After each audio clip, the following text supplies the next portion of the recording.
Mais tarde vocês vão com certeza recordar que este dia, embora isso tenha sido uma recriação pequena, é um dia muito importante na história do nosso país.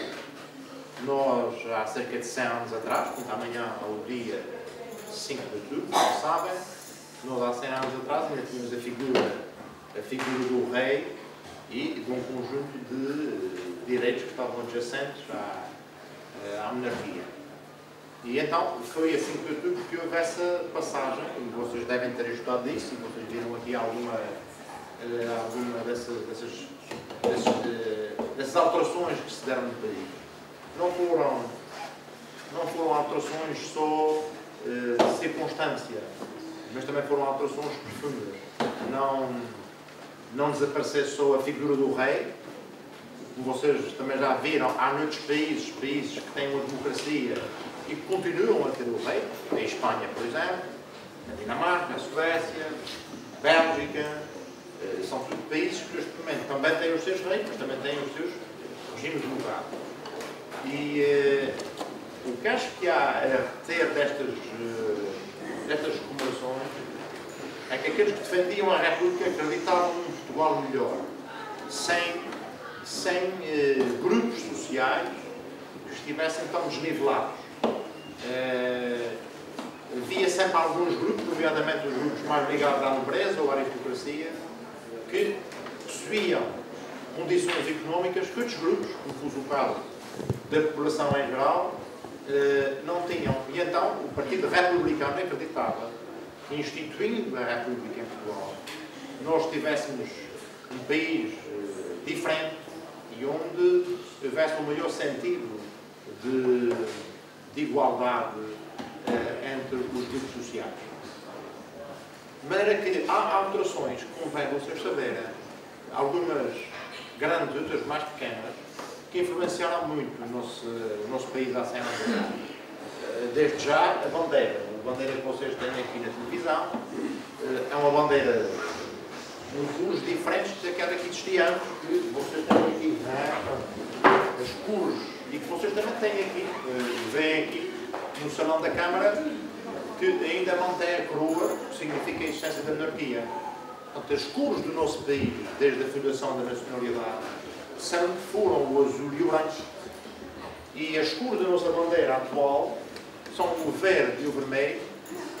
Eu não sei se alguns sabem o que é que significa o verde e o vermelho. Mas já agora perguntava-se, algum de vocês sabe o que é que significa o verde e o vermelho? Diz lá. Verde de França e vermelho de São Ramon. E vermelho de São Ramon. Pois, mas isso é a interpretação romântica. Isso é a interpretação romântica. Também não é isso que significa. O verde e o vermelho não significa isso. Se vocês pensarem na bandeira do Brasil, verão claramente o verde. O verde corresponde a uma filosofia que existia na altura e que é complicado agora estar aqui a falar para vocês, mas o verde não é esperança, não é? Porque esse é um discurso do tempo da ditadura militar. O que a gente chama do regime salazarista. O verde significa o positivismo, a ordem e o progresso. A ordem e o progresso. Por isso é que vocês veem na bandeira do Brasil que um país que rompeu como o nosso, onde diz mesmo lá, a ordem e o progresso, e o fundo é um fundo verde. Portanto, o verde tem esse acreditar numa diferença no país, mas que é sobretudo a ideia de progresso. Progresso é a ordem de termos um país diferente. E não no sentido de esperança, que às vezes, de maneira muito simples, é importante. O vermelho não é só um derramado de nada. A ditadura dizia que era preciso nós derramarmos o sangue da ditadura. Portanto, o vermelho vem na tradição das revoluções, das rupturas. Se vocês repararem, o vermelho está associado aos movimentos revolucionários do século XIX e que depois os republicanos adotaram também como linha, porque era uma ruptura política grande. Deixavam de fazer um regime e passávamos a outro. Portanto, não está associado. Depois, a nossa bandeira é que foi, a partir de 1926, passou-se a dar uma interpretação mais romântica desse tipo, verde é a esperança não sei o quê, o vermelho é preciso derramar o sangue, derramar o sangue. Quer dizer, nada disto foi o sentido real da bandeira. Mas outras coisas também que ocorreram e que é bom vocês terem, passamos a ter uma moeda que se chama como? Vocês não sabem? Vocês traziam um placar que dizia isto. Vocês ver o escudo, antes eram os reis, não é? As moedas antes eram os reis. Vocês ver o escudo que agora temos escudos agora. O que é que temos agora? Temos os euros, muito bem. Temos o euro que substitui o escudo. Outra coisa engraçada que também a República tinha como objetivo era haver uma separação muito grande entre a Igreja e o Estado. E então, por exemplo, uma medida muito importante foi o chamado registro civil. Vocês hoje onde é que têm o vosso nome registado? É na Igreja ou é no registro civil? É no registro civil.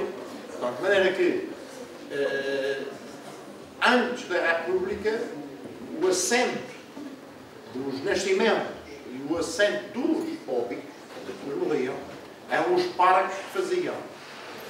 Então, o Estado decidiu, na altura, com uma lei importante, fazer esta separação. Dali por diante foi criado um organismo, que é o registro civil, onde aí as pessoas agora, e vocês, continuam a fazer o vosso registro, tal como os vossos pais já fizeram. Outra conquista também muito importante da República, e que também hoje vocês ouvem muito falar nisso, e que na altura, a nível social, foi uma grande conquista, pelo menos sobre o sofrimento, não é? Foi a chamada lei do divórcio também. A lei do divórcio foi uma lei também que, embora depois tenha levado umas machadadas muito fortes, mas em 1911, no início do século, lá se impôs isso como forma de terminar com o sofrimento de muitas pessoas. Mais direitos na altura se fez. A lei do divórcio, a separação da Igreja, do Estado, o Espírito. A obrigatoriedade do casamento civil. Exatamente, a obrigatoriedade do casamento não ser meramente religioso. Tanto é que é uma coisa que ainda hoje se impõe. Vocês hoje, com certeza, poderão ter pais, ou vocês farão esta opção mais tarde. Podem muito bem querer dizer assim, bom, eu quero me casar à civil e não quero cerimónia religiosa. O casamento é, sobretudo, um contrato à civil. Se vocês se casarem só pela Igreja e não forem ao registro civil, no dia a seguir há também. Não é? Então, o primeiro pensava, depois de mandar embora, também não tem contrato nenhum com vocês. Portanto, o primeiro contrato é um contrato civil, não é? Foi também uma conquista da República. Uma outra coisa muito importante que vocês veem aí foi o sentido de ordem estava assente, por exemplo, numa guarda que passou a existir, que foi uma polícia por todo o país. Antes não havia polícia por todo o país. Havia polícias locais, pequenas polícias em Lisboa, sobretudo no Porto. Não havia polícias em todos os concelhos. Então criou-se, baseado nesse espírito que nós vimos, baseou-se aquilo que se chamou a Guarda Nacional Republicana, que é a GNR, que vocês devem ter ouvido falar, que nós não temos muito cá, temos mais aqui o PSP, e construiu-se esta polícia que ainda hoje existe, por exemplo, em todo o continente. O direito à greve, como vocês sabem, as pessoas tinham jornadas de trabalho grandes, trabalhavam 10, 11 horas, às vezes sem mais condições, sem direito a férias, sem essas coisas que nós hoje temos, do subsídio de Natal, ganhavam pouco. Portanto, o direito à greve, a possibilidade de dizer que não aos patrões, também foi dito. Quer dizer, a República, só para terminar, que eu não quero vos dar aqui uma seca, não é? A República, sobretudo vocês, devem ter essa ideia. Foi tida num país que tinha 5 milhões de pessoas, não é? Nós hoje temos muito mais, temos quase o dobro. Portugal, em 1910, tinha cerca de 5 milhões de pessoas. A República foi uma obra de 300 mil. não se pense que o nosso país, toda a gente aderia à República. Ainda agora, saiu uma senhora descendo essas escadas, dizendo que era monárquica. Diz, viva a República, mas eu sou monárquica. Portanto, isto porquê? Só para terminar. Porque as pessoas acreditavam, estes republicanos acreditavam sobretudo num Portugal diferente. E os monárquicos, que ainda existem muito, acreditavam que era possível chegar a esse mesmo país, não é? Tendo a figura do rei. Mas assim a história não quis, de maneira que fizemos um singletude e cá estamos. E neste sentido, eu só terminando e espero que vocês se continuem a envolver nesse estudo dessas alterações que se fizeram, que não deixa de ser muito interessante essas conquistas da República. Só para terminar com uma coisa curiosa, que acho que vale a pena. A República, muitas delas, as pessoas quando às vezes dizem, não foi um movimento, como eu disse a vocês, foi sobretudo um movimento das cidades, Lisboa, Porto e mais, como se fez em Lisboa. Portanto, não houve uma adesão por todo o país. De maneira que era a ideia de que a República chegou a muitas localidades, chegou muitas vezes tarde. Por exemplo, aqui a Ribeira Grande foi em 23 de outubro. Eu devia-se falar, mas só 23 de outubro é que se faz essa transposição de poder do Presidente da Câmara anterior para este. E quando se diz que muitas vezes a República, noutros sítios, foi declarada por telefone, mas é verdade. Ou seja, as pessoas, devido à falta de comunicações, não tinham conhecimento disso. Não foi uma adesão estreitamente popular, como foi o 25 de abril. Mas, efetivamente, nós estamos aqui, agora temos que defender o nosso país, temos que defender o regime que nós estamos, porque a República também tem valores muito importantes, como os valores da igualdade que nós aqui vimos, os valores da paternidade, e era nisso que nós devemos acreditar.